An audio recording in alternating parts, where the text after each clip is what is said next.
किशमिश खाया करें, बहुत मुफीद है बालों को घना और लंबा करने के लिए। दूध में तुख्म बालंगा को उबाल के पिया करें, सर के बालों को मजबूती मिलेगी और बाल लंबे और घने भी होंगे। कच्चा शलजम खाने से पेट बाहर निकलने से बच जाया करता है। सुबह नाश्ता में एक इलायची जरूर खाया करें, क्योंकि इनसे फेफड़े बलगम का शिकार होने से बच जाया करते हैं। जिस्म के पट्टे कमजोर होके सिकुड़ने लगे हैं तो कोशिश करो कि प्याज पर नमक और लीमू निचोड़ के खाया करें, बहुत मुफीद है। अगर सांस आते वक्त मुंह से बदबू आया करती है तो रोजाना अनार का जूस पिया करें, मुंह का जायका बिल्कुल ठीक हो जाया करता है। हड्डियों में हर वक्त दर्द रहता है तो सफेद चनों को नीम गर्म पानी में रात को भिगो के रख दें और सुबह खाली पेट पानी पी लिया करें। हड्डियों का दर्द हमेशा के लिए खत्म हो जाया करता है।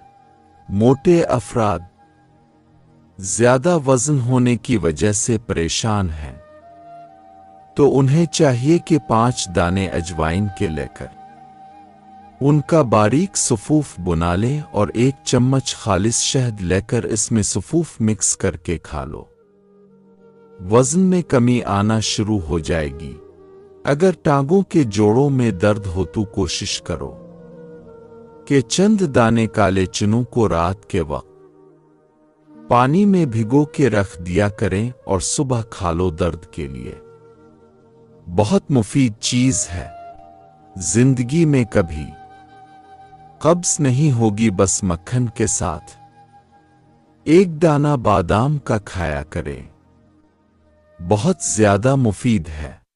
पानी के साथ 4-5 दाने मकई के निगल लें, कमजोर हड्डियों में ताकत आ जाया करती है।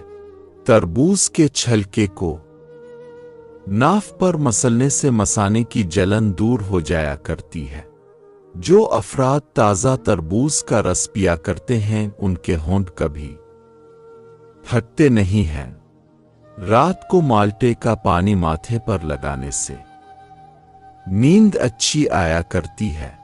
हर खाना खाने के साथ कोशिश किया करें कि थोड़ा सा अचार भी खाया करें, खाना जल्दी हजम हो जाया करता है और पेट में कीड़े भी पैदा नहीं होते। नमूनिया से महफूज रहना चाहते हो तो